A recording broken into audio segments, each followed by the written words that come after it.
Good afternoon, New Brunswick, and welcome to today's COVID-19 update for the province with Premier Higgs and Dr. Russell. I am Vicki Hogarth at the CHCO news desk. Now, I know a lot of you, Premier Higgs obviously has hinted at the idea that we will be hearing about his unveiling of New Brunswick's plan to reopen. Now, whether this means a change to level 1, we are definitely hearing other provinces announce different loosening of restrictions. For instance, in Alberta, the vaccine mandate was dropped altogether effective midnight last night. So some provinces are jumping right in, whereas others are moving more slowly. For instance, over in PEI, they announced that as of February 17th, you will no longer have to, fully vaccinated travelers into the province won't have to isolate for a matter of days.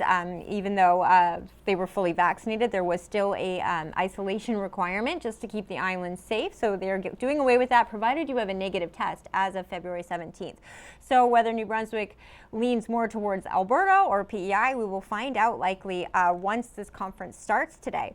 So I will go over what we know in terms of numbers at this point in time. I haven't seen a new update for today, so I imagine Dr. Russell will be sharing that information with us at the start of the conference. Though it hasn't been the same as usual. As you remember for the 2 years we've been doing this together, normally we hear case counts and whatnot. This is something we're not really doing in Omicron the same way. Every day on Facebook, I do post the case counts based on PCR tests, which are reserved for just a more vulnerable and older section of the population, people 50 and over, or immunocompromised people. Otherwise, it's rapid tests are where the majority of results are being reported. But as we know, a lot of people who might test positive with a rapid test at home aren't necessarily going to call the government to have that number tallied with the results. So it's more of an idea of where we're at, but it's definitely not incredibly accurate in terms of the number of cases we likely have versus what we know of. So in terms of new cases, there were 902 cases that we know of new yesterday. In terms of hospitalizations, though, that is now the focus. That's what we're being told by both Premier Higgs and Dr. Russell, what we should be focusing on in terms of knowing how well we are doing and what level we should be at in terms of our recovery from COVID-19. So there are 151 New Brunswickers currently in hospital.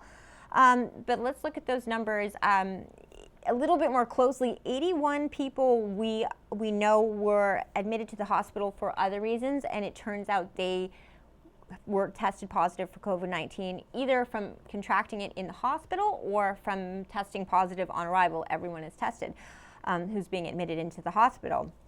70 of those 151 were admitted for COVID-19. 17 people of those 151 are in ICU and 8 on ventilators. Now that number is really different when you look at ICU numbers. 3 of the 17 were admitted to ICU for another reason and also have COVID-19. 14 of the 17 people in ICU with COVID were admitted into ICU because of COVID, and the majority of those cases, I think it's about 78%, were not vaccinated or were partially vaccinated. So these are kind of numbers to look at that give you a better picture of what's really happening in the province. And as we navigate Omicron and everything that's to come after, I imagine these are details we will learn to better dissect and make sense of going forward. Now, I know that one question that some of you have written in is if we are moving levels or if we're finding out what our reopening plan is, shouldn't we be concerned that if you follow the dashboard, there are 91% capacity in hospitals right now and 74% capacity in ICUs. So I do have a question for Dr. Russell based on conversations I had with viewers at home about what that means. What are these numbers in non-pandemic times? Like, should we be concerned about a 91% occupancy capacity level? So it's something to consider asking if you are following online right now. I'm talking fast because I feel like we're going to be on time today. We've done roll call already. There's a large number of journalists in the call, so whether we get one question or two, we're sort of at that cut point where it could be two, like a quick follow-up, or it could be just one. Please feel free, if you're following on Facebook, if you're watching online, to write your questions in the conversation. I do like to follow what all of your questions are, concerns are. and no matter what they are, and I really do appreciate over the course of this pandemic how many of you, regardless of what your questions and concerns are, or where you stand on what you believe precautions that or not should be taken, have felt comfortable sharing with us and have trusted us with your questions and concerns, as well as your stories for our news coverage. We really do appreciate how open you've been. And for the most part, it's been a really positive experience for us. So thank you. I know this probably won't be the last COVID-19 update, but it certainly feels like we're at a point in time where things are changing a little bit. So it's always nice to just take a moment and thank you for all you've done to participate in these conferences with us, because in a weird way, I will miss this experience of being a part of this with you. It doesn't feel like it's just me talking to you. I really feel like you're a major role in the coverage that we've done. So I appreciate it from the bottom of my heart. So if you're following at home on television, you can always use the email address under my name right now. That's news@chco.tv, and email your questions, concerns, topics of conversation, questions you might have. That email goes to all of us on the CHCO news team. So that's Patrick, Andrew, and me. And if you want to email me directly, it's just Vicky, VICKI.Hogarth, HOGARTH @CHCO.TV. I really do determine not just what I ask in terms of these conferences through conversations with viewers, but also what we cover regularly. I know that there were New Brunswickers who went to Ottawa for the protest, and they got in touch with us this week, and so we did a news story just on that this week, which you can find on our Facebook page as well. So please feel free to discuss other topics outside of COVID-19 or things that are maybe more tangent based. I'm just closing a couple windows I have open on my computer right now. So let me just see. So again, let me go over a few more numbers with you. There were 6 more deaths yesterday, so that's 269 in total that we've seen since the start of the pandemic. And in terms of vaccination rates, 92.4% of eligible New Brunswickers, so that's everyone 5 and up, have received or are double vaccinated. 85.5% have had 1 dose, and 46.6% are boosted as well. Oh, sorry, I had that backwards. 92.4% have had 1 dose, 85.5% have had 2, and 46.6% have had all 3. Sounds like we are on time and we're going into the conference room in just a matter of minutes. So again, I'll be following online. So please give me your feedback. I'll pivot based on what I hear in the conference today, what I ask. I haven't fully decided yet. And I will see you after the conference. I'm just getting word from the back room whether, okay, and I'll see you afterwards. En chef, la Dr. Jennifer Russell et l'Honorable Blaine Higgs, Premier Ministre du Nouveau-Brunswick. Speaking on behalf of the province today in the following order. Dr. Jennifer Russell, the province's Chief Medical Officer of Health, and the Honorable Blaine Higgs, Premier of New Brunswick. Dr. Russell.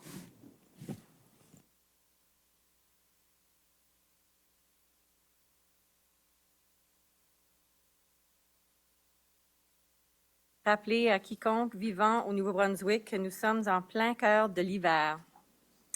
Mais si nous regardons autour de nous, nous pouvons apercevoir des signes qui nous donnent espoir que le printemps s'en vient. Chaque jour, le soleil se lève un peu plus tôt le matin et se couche un peu plus tard le soir. Slowly but surely, winter is beginning to loosen its grip. Our journey through this latest wave of the COVID-19 pandemic is much like this. While the virus continues to infect many New Brunswickers and our healthcare system remains under strain, we are seeing the first signs that the Omicron wave is slowing down. In the past 10 days, we have seen daily admissions to hospital due to COVID-19, a key indicator of the prevalence of serious illness due to the virus, level off and begin to decline. Today, there are 139 New Brunswickers in hospital due to COVID-19, which is a decline from the peak of 165 we saw last week. We are also seeing the number of absences by healthcare staff due to the virus stabilize. This means our hospitals will be better positioned to handle the current caseload, as well as any increase in cases that may follow a reduction of public health measures. So I'm going to show you this modeling slide, and big shout out to our epidemiology team and our colleagues at UNB. Our modeling predicts that we will be able to safely reduce public health measures if we keep the current restrictions in place for at least another week. And the blue dots in this slide show the actual course of hospital admissions since the end of November. This line has leveled off in the past week. So if restrictions were to be reduced right now, we would expect a significant spike in hospitalizations during this month, as shown by the red line. It's actually pink, but red or pink. But if we wait another week, as indicated by the yellow line, hospitalizations will rise modestly and then stabilize. Si nous assouplions les restrictions aujourd'hui, nous pourrions nous attendre à une augmentation marquée du nombre d'hospitalisations ce mois-ci, comme le montre la ligne rouge. Cependant, si nous attendons une autre semaine, la ligne jaune montre que le nombre d'hospitalisations augmentera légèrement pour ensuite se stabiliser. These are signs that spring is coming, but spring is not yet here.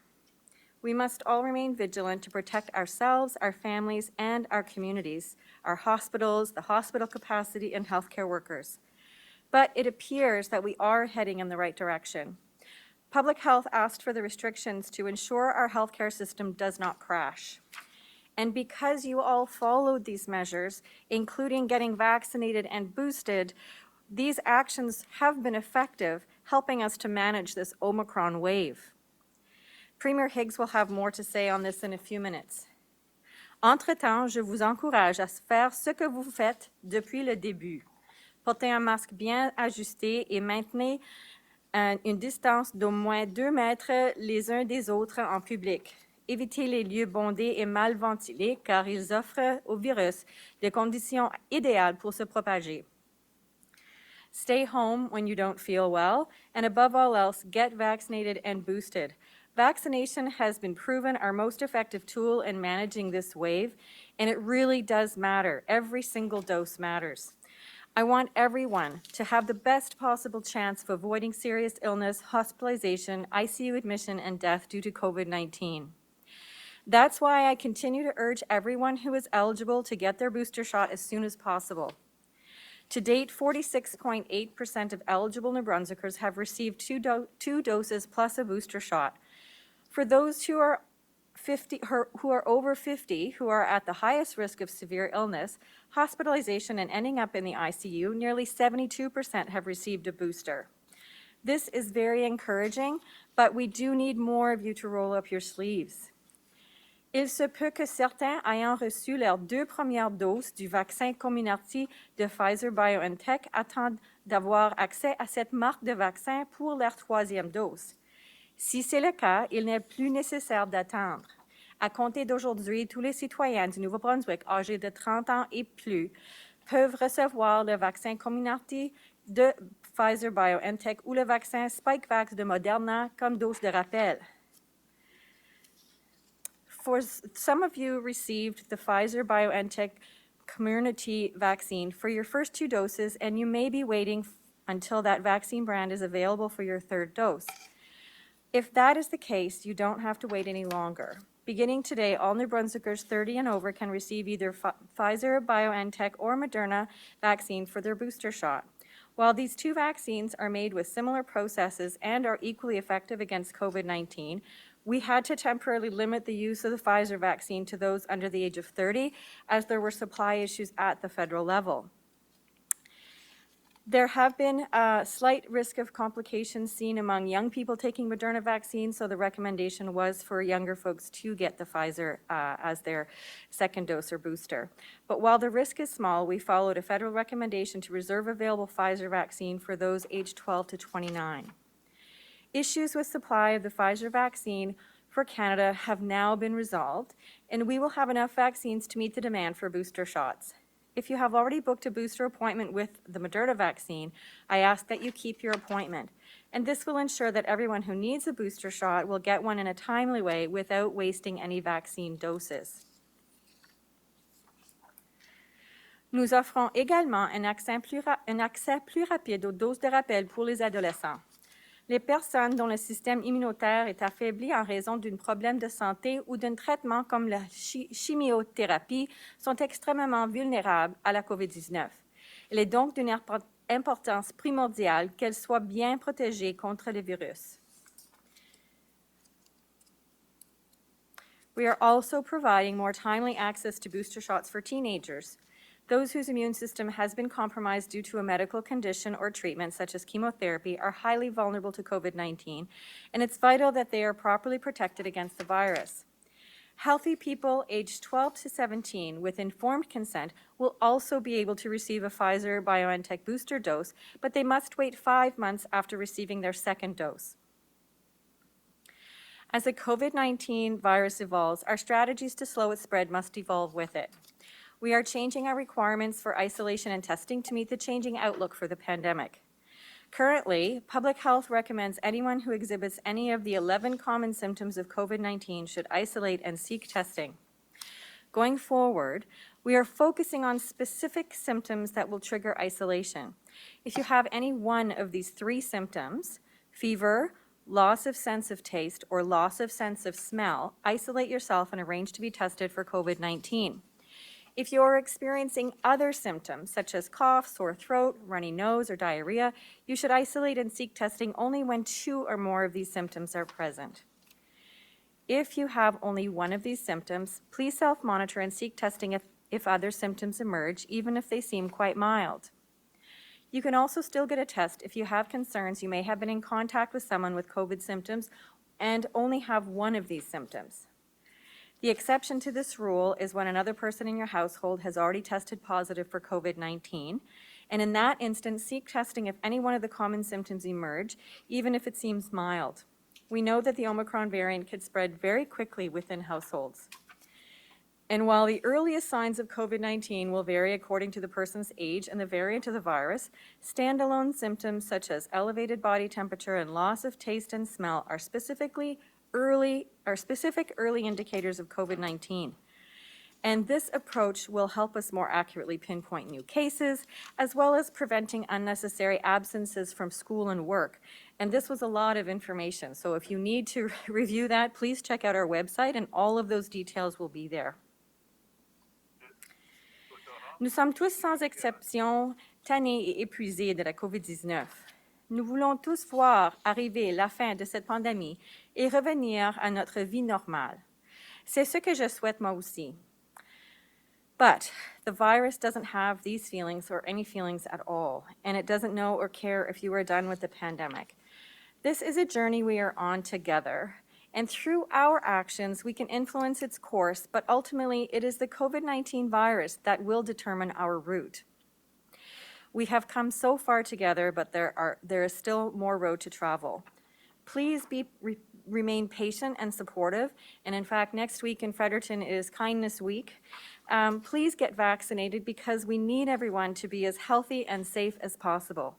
We can reach a new normal, but we need to do it together. Thank you. Merci.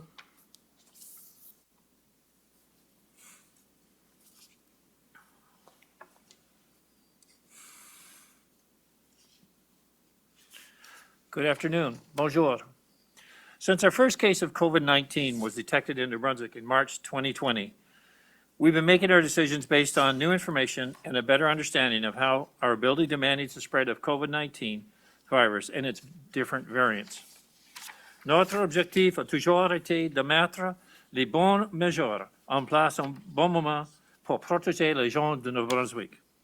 C'était particulièrement important pendant les mois d'hiver, alors que les gens passent plus de temps à l'intérieur. This is why we developed our winter plan, which is a 3-level system that provides guidance and measures to reduce the spread of COVID-19 and protect our healthcare system. On February 18th at 11:59 p.m., based on advice from Public Health, New Brunswick will move to level 1 of our winter plan, which is the least restrictive level. Le Dr. Russell a expliqué pourquoi nous sommes à l'aise de passer à la phase 1. Under level 1, informal indoor gathering limits will move up to 20 people and up to 50 for outdoor gatherings. This eliminates the need for a steady 10 or steady 20. All venues will be able to open to their normal capacity with proof of full vaccination required for patrons. Patrons must remain seated. Les restaurants, les gyms et le centre de divertissement peuvent aussi ouvrir à pleine capacité en exigeant une preuve de vaccination complète. Retail and businesses can also go back to their normal capacity, but still require physical distancing of 2 meters. Spas and salons return to having a choice of requiring either proof of vaccination or physical distancing of 2 meters between patrons. Faith venues will also have a choice of requiring proof of full vaccination for worshipers or will require physical distancing, a maximum of 50% capacity, and the collection of attending names or an assigned seating plan. One change has been made to level 1 relating to faith venues in that singing will be permitted. Whether the venue chooses to require proof of vaccinations or to operate at 50% capacity, masks are required. Le port de masque est toujours obligatoire dans tous les lieux publics intérieurs et dans les lieux publics extérieurs lorsqu'il est impossible de maintenir la distanciation. In the meantime, as of this Friday, we'll adjust current level 2 measures to allow kids' sports teams to bubble with one another team to play, which each other will be until to bubble with one another team to play each other until the 18th, when sports can resume as normal as part of level 1. We're looking at the end of the winter to remove the measures that are part of the winter plan, meaning the end of all COVID-19 restrictions on businesses and the public. We will need to see hospitalizations go down as projected and ensure that our healthcare system is not placed under unnecessary strain. But the end of the mandates is certainly in sight. When we make that decision, it will be based on science, as all of our COVID-19 decisions have been.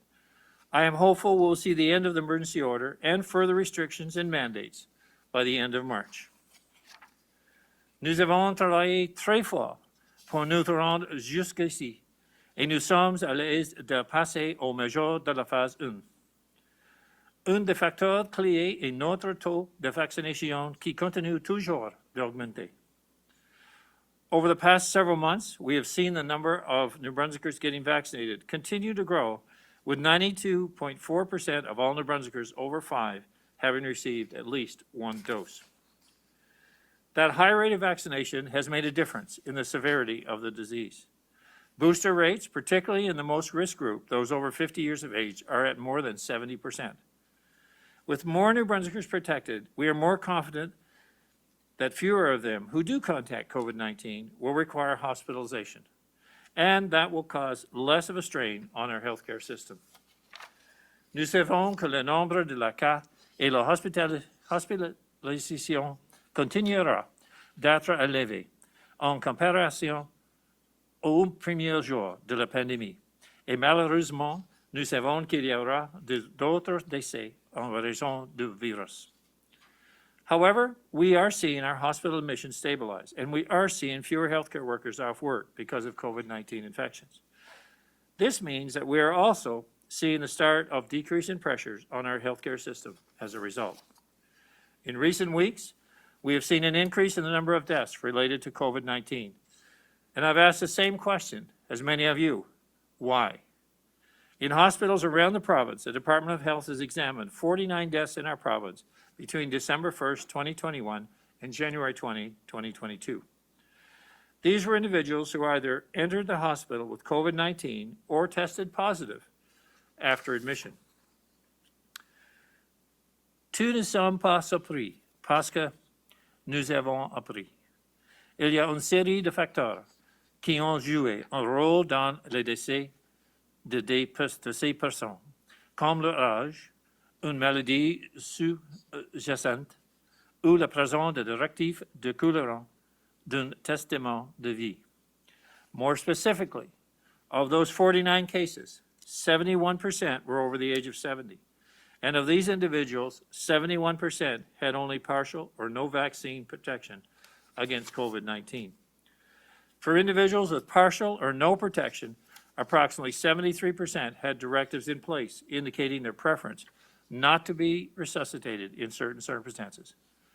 For individuals who were fully protected through vaccinations, 67% had the same directives. And of the 49 cases, 76% had at least one of the following conditions: hypertension, cardiovascular issues, or diabetes. This data helps us to better understand the recent increase in COVID-19 related deaths in our province. But while the data helps us to better understand the shift in the numbers, it is important for us to remember that these people are more than that. Each of these deaths represents a loss to our province, a loss for their family and friends, and I offer my sincere sympathies for this loss. Alors que la province ouvre peu à peu, il est important que les gens prennent leurs responsabilités et fassent tout ce qu'ils peuvent pour se protéger et protéger leurs proches. I understand that across the country right now, there is a movement by some pushing for provinces to remove restrictions. And I want to emphasize that this has not been a factor in our decision. We are simply following the winter plan we put in place a few months ago. Les provinces éteignent leur sommet à différents moments. Nous avons adopté des mesures supplémentaires après cette autre province. Alors, il est tout à fait logique que l'assouplissement de ces mesures arrivera aussi un peu plus tard. This shift is something that we have been working towards, and I think letting it seem as though protests have brought us to this point undervalues the sacrifice made by New Brunswickers to get us this far. Nous savons qu'une manifestation est prévue au centre-ville de Fredericton en fin de semaine. I understand that people are frustrated with how COVID-19 has affected their lives. Je suis vraiment frustré, moi, ici. Mais ce temps de gestes que nous voyons à Ottawa sont inacceptables et on ne s'attend pas à cas venant d'autres Canadiens. J'ai fait confiance à notre police pour bien gérer la situation. We will be making changes to our mandatory order, similar to what is in place in Nova Scotia and other parts of the country. As a result of these changes, using a vehicle or other item to contribute to a partial or complete blockage of normal flow of traffic on any road or highway will be prohibited. In addition, anyone facing, organizing, or aiding in an interruption of the normal flow of traffic on a road or highway, including delivering food, drink, fuel, or other supplies, to anyone who is interrupting the flow of traffic will face fines ranging from $3,000 to $10,000 per person per incident. And for corporations who take part, the fines will range from $20,000 to $100,000. In addition, for any person who is convicted of using a vehicle to block or restrict the flow of traffic, driving privilege will be suspended for a 12-month period, and a registered owner of the vehicle, along with the insurer of the vehicle, will be notified. Tout véhicule stationné ou abandonné qui bloque une route et une autoroute peut être saisi. J'ai fait confiance à notre police pour bien gérer la situation, tout en respectant les droits des gens. These new provisions apply province-wide, not only to the protest plan for Fredericton. Les gens ont le droit de manifester si la manifestation est pacifique, légale et sécuritaire. Les contrevenants seront passibles de pénalités.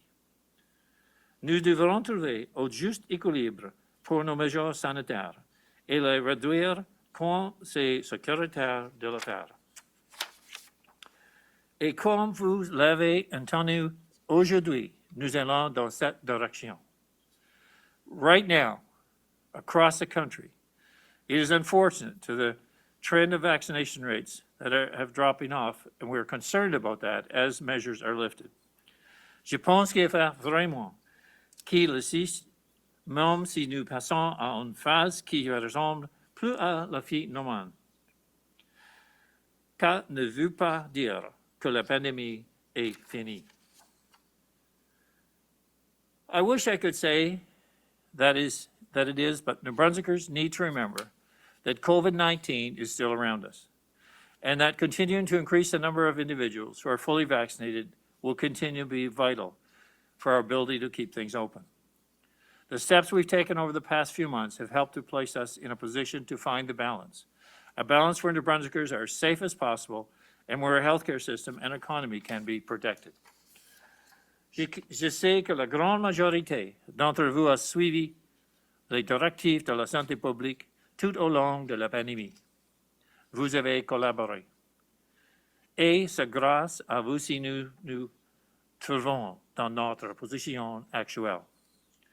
With your assistance, we will continue to moving forward, beginning with our move to level 1 next week, and looking forward to continue opening, to getting rid of our emergency mandate, and to move beyond COVID. Thank you. Merci. Merci beaucoup, Monsieur Premier Ministre. Dr. Russell.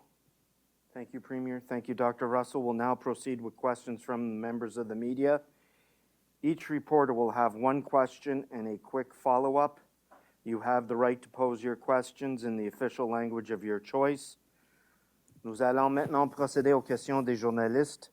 Vous avez le droit de poser vos questions dans la langue officielle de votre choix.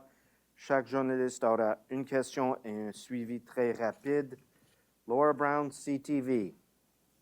Hi, Premier. I'm wondering if the Department of Public Safety or your government, I guess, in general, has allocated any resources to help with the convoy this weekend. Yes, our public safety office are working in conjunction with certainly the Fredericton Police, some of the RCMP, and any other resources required to ensure they have the right capability to manage the situation. I think there's been a lot learned from, as I would understand, from the situation in Ottawa and in Ontario and in Quebec and even out west, further in Alberta. And all of that knowledge will be used to help control this situation to minimize the impact on citizens. And I guess I'm wondering, with the changes in the emergency order, do you think it will be enough? I mean, this convoy has already been planned for quite some time now. Will it be enough? Or if the convoy can continue moving, I guess, downtown, that's not, they're allowed to do that. It's more so if they stop and interrupt traffic, correct? Yes, there will be limitations on certainly where they can travel, as I would understand. But yes, it is if they impede traffic, then that will be a problem. If they impede the movement of the public. But I think that, in addition to the emergency order, which certainly gives added capability of the police to deal with the situation as necessary. I would like to think that with the news today of moving to level 1 and the timing, and then the reality, the real possibility that we're able to move, further to be beyond the emergency order and looking at how we can manage with COVID and recognizing the issues that are surrounding that. I would like to think that the people would be looking and say, well, why are we protesting? Why are we going through this? Because we basically see governments moving. We've seen it out west. We've seen it across the country. And we're seeing it here following our winter plan, as we hope we'd be able to do. So you kind of wonder, what is the point at this stage? And I'm hopeful that the protesters that are there for the right reason will find no reason to be there. And the ones that do show up, we have to question why. Thank you. Travis Fortnum with Global TV. Hi there. My first question is for Dr. Russell.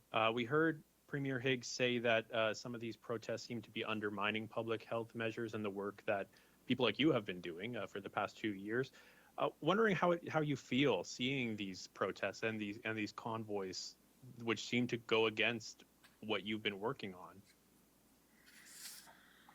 Well, Travis, there's definitely a lot of emotion right now across the country around what's been happening with COVID over the last 2 years. And so, I think there's a certain proportion of the population that, has a level of frustration underlying some of the overall protests that we're seeing across the country. I understand that it's not clear cut.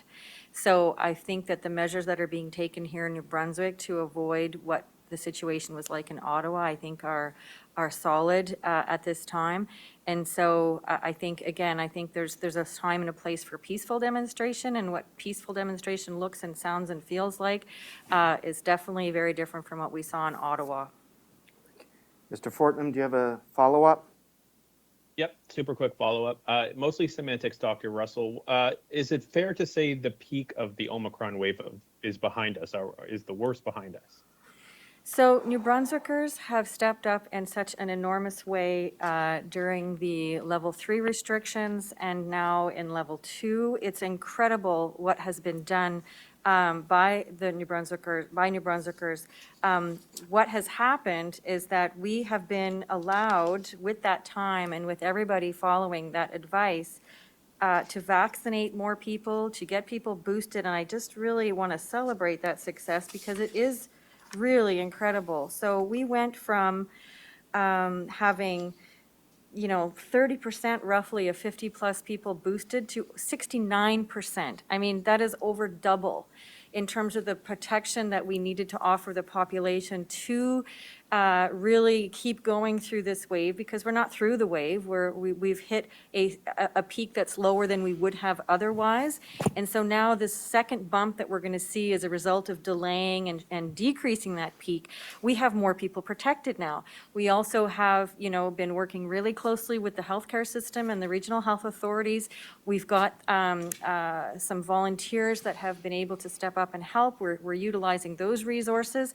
That's not to say that healthcare workers in a general sense aren't very tired. Frontline workers have been really dealing with the brunt of Omicron right now, as they have with previous waves. But at least right now we are seeing a decrease in absenteeism from COVID. That's not to say that there's not absenteeism for other reasons. But in terms of allowing the healthcare system to get ready for this next peak, which again is expected, we're expecting another peak, but it's not expected to be as big as the original one. And as I showed in the modeling, we're in a better place than we would have been otherwise. So we've really done a lot as a province right now to help us move forward right now. Thank you. Vicky Hogarth with CHCO-TV. Thank you, Bruce. Premier Higgs, Alberta has officially ended its vaccine passport policy. Saskatchewan's doing the same next week. And you said today you're hopeful we'll see an end to mandates and restrictions by the end of March. Does that mean vaccine requirements too? Is that something that's being discussed right now? I think that as we look forward to the future, all things are being discussed, and public health is evaluating the impacts that can have on our population. And to Dr. Russell's point about our level of vaccinations, it's extremely important that those that are vulnerable do not lose sight of the need to be vaccinated. I think what the further opening and changes that will will come forward. We're seeing it across the country. To your point, it's becoming a reality in Canada, but the way we manage it is to keep vaccinated and protect those that are vulnerable. You heard the statistics I presented and who we're seeing in our hospitals and who unfortunately are not making it out of our hospitals. So that's going to weigh heavily on the decision. But yeah, I would say that certainly all factors are being considered. All measures that are in place today, how much of that needs to stay in place and what can change. So everything is being evaluated over the coming weeks. Ms. Hogarth, do you have a follow-up? I do. A quick follow-up for Dr. Russell. Dr. Russell, Pfizer and Moderna have both announced they will have an Omicron-specific booster shot available likely by March. What can you tell us about this booster? Can we expect to see it in New Brunswick? And if so, will a fourth shot become optional for people especially people who are concerned? Yeah, I don't have any details around that right now, Vicki, but I'm sure in the coming days and weeks we will have more information for you. We've definitely are very lucky to have great relationships with other jurisdictions who have done fourth doses. So we did actually receive some information from Israel recently, which again, we'll look at their experience, and again, we'll wait for more information at the federal level for what's to come with this new booster for Omicron. Thank you both. Savannah Odd, Telegraph-Journal. Hi there, can you hear me okay? Yes. Great. Premier, you spoke publicly this week about wanting to move towards level 1 to address public frustration, the protests. Some have suggested your comments coming ahead of advice from Dr. Russell has put pressure on public health to consider political factors in their advice rather than making a choice based on health first and foremost. How do you respond to that? And if Dr. Russell would also like to comment, that would be great too. Well, I can respond quite easily. I mean, public health throughout the entire pandemic have based their decisions, their recommendations to cabinet based on the science.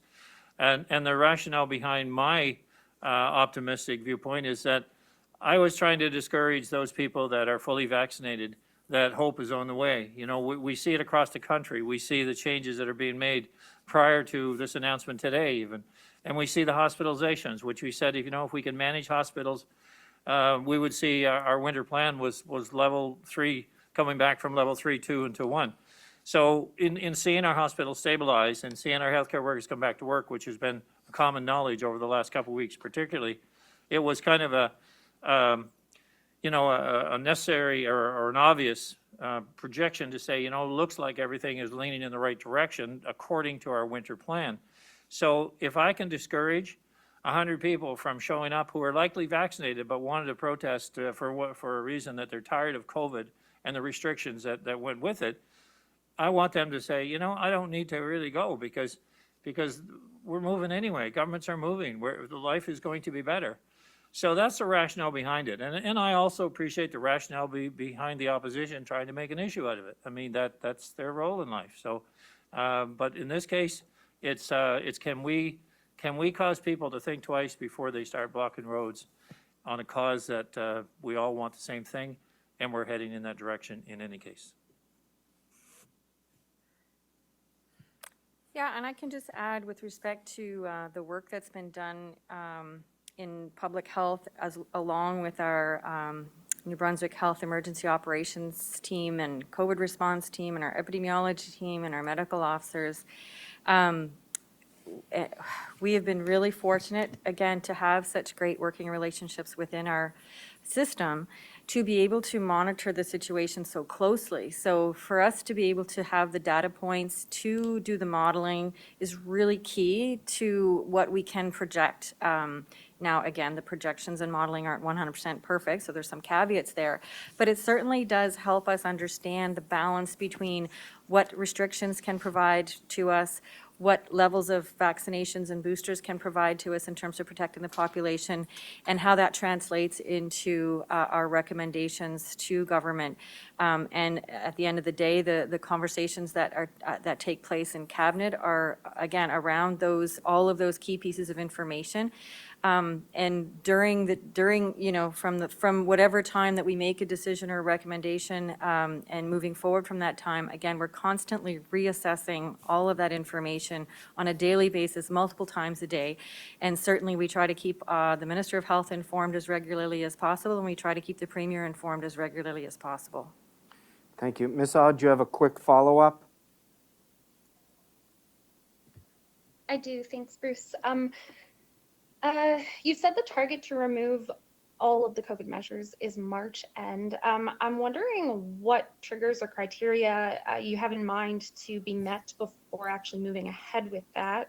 Is there anything specific that would prompt an earlier or a later than planned movement in that direction? Who are you asking that question to? I would think you, Dr. Russell, but Okay. either Yeah. way, you can both feel free to weigh in. So the triggers for moving to different levels were really the basis for having risk assessment discussions and conversations and analyzing that data and trends. Moving out of those types of restrictions and measures also includes trends. We're also having conversations at the FPT level with our counterparts across the country. And there should be a Council of Chief Medical Officers of Health statement coming out in the next week or two around our common goals and our vision for the future in terms of gradually releasing restrictions and measures. I think we all want to land in the same place. We just won't be able to do it at the same time in exactly the same way across the country, but we do have common goals in terms of moving in that direction. Thank you both. Natalie Sturgeon, Global TV. Hi, can you hear me? Yes, thank you. My question is for Premier Higgs. Obviously, there have been a rise in protests across the country. One even landed at your house last weekend. I'm sort of wondering if you felt any pressure to avoid a situation like the one in Ottawa to move to these lesser restrictions faster or in a quicker timeline than perhaps the numbers would allow you to. I can honestly say not at all because of the protests, because that isn't the way to make decisions. I think that the report that Dr. Russell brought forward, what we're seeing from our analysis on cases and how we're following the curves that were presented in terms of numbers and hospitalizations, and that's what makes a decision. That's where we were able to do it with confidence. I do think, however, there's a mood in the public right now that we're seeing, and I've talked many times about a balancing act. So convincing the moderate people to say, look, we need you to keep vaccinated. We want to open up. We want to get rid of restrictions. So we're all focused in the same on the same path here. But let's not do it quickly to put us back into a case where we have trouble with our hospitalizations and we further restrict access to hospitals for people that need them for very much other reasons than COVID. So short answer is I think public have been with us on this, and they want to see changes. They want to see improvements. They want to see the benefits of being vaccinated.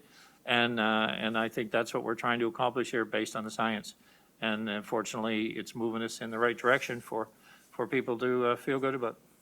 Thank you. Ms. Sturgeon, do you have a follow-up? Yes, for the Premier again, if he'll permit me. Obviously, there's probably going to be a convoy heading for Fredericton regardless of what was announced today. I'm just wondering if you believe the fines and the things that you will be introducing to the emergency order may heighten tensions versus what you hope it will do, which will be to maybe get people not to come. Well, I think it gives the police the ability to act as necessary to avoid a situation like Ottawa.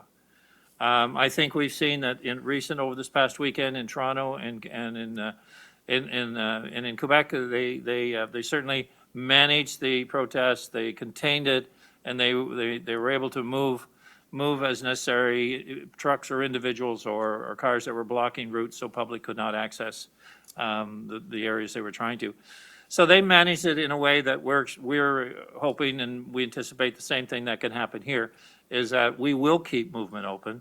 And this order is not unusual. It's what's been done elsewhere to give the right ability and to put teeth around the enforcement, so that if you're going to disrupt unlawfully, protests are fine in a democratic society. We expect that, and it's a way of life for us.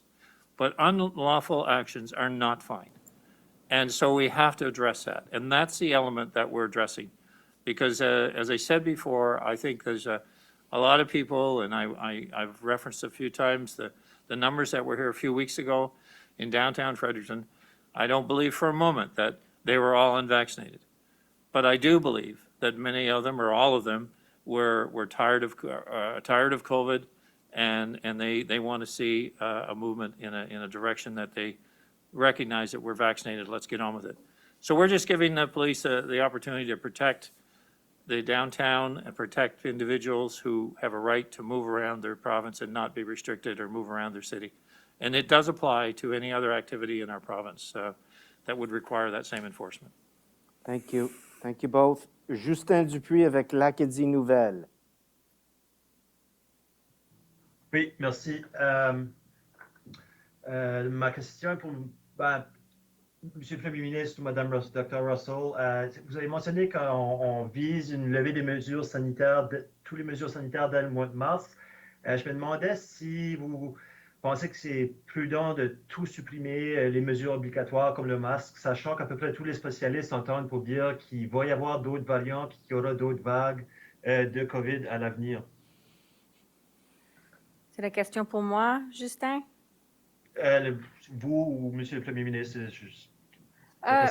Avec mes collègues dans chaque province et territoire et avec Santé Canada et l'Agence de santé Canada publique, l'Agence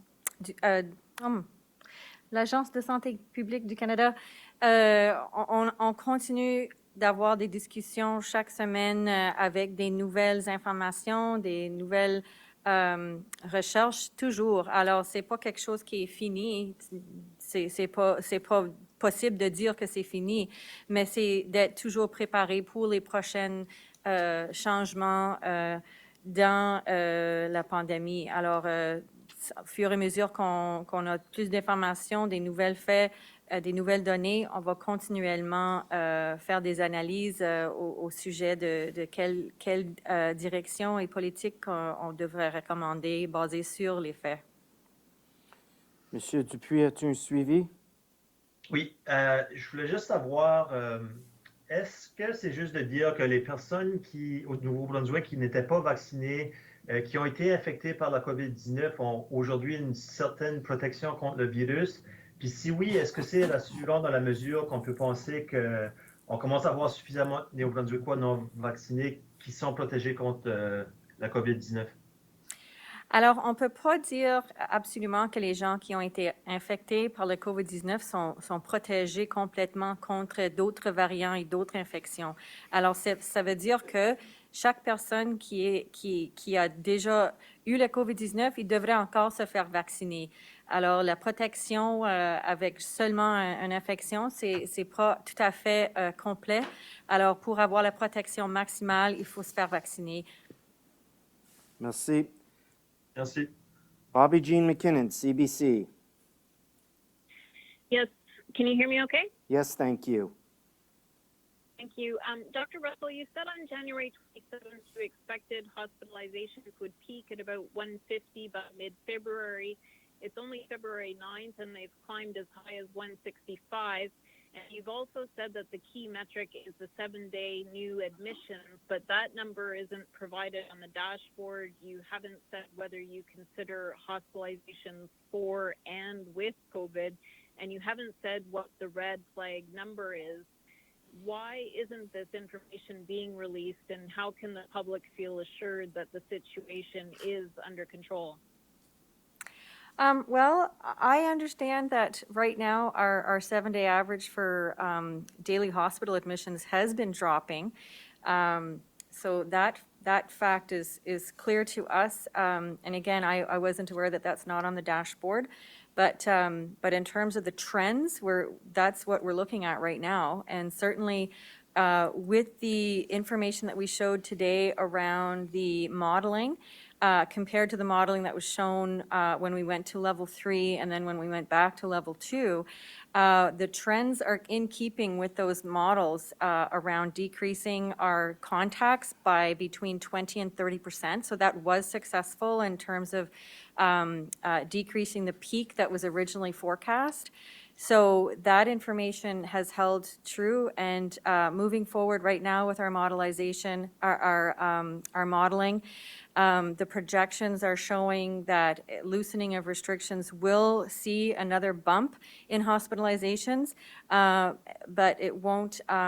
It is something at this point in time is manageable, and so we couldn't have said that before if we hadn't gone to level 3 and then level 2 and gotten people vaccinated and boosted in the percentages that have increased in that time frame. Ms. McKinnon, do you have a follow-up? Yes, I do. Again, for Dr. Russell, did this modeling account for BA2 now being confirmed in the province? If what can you tell us about modeling with that being factored in?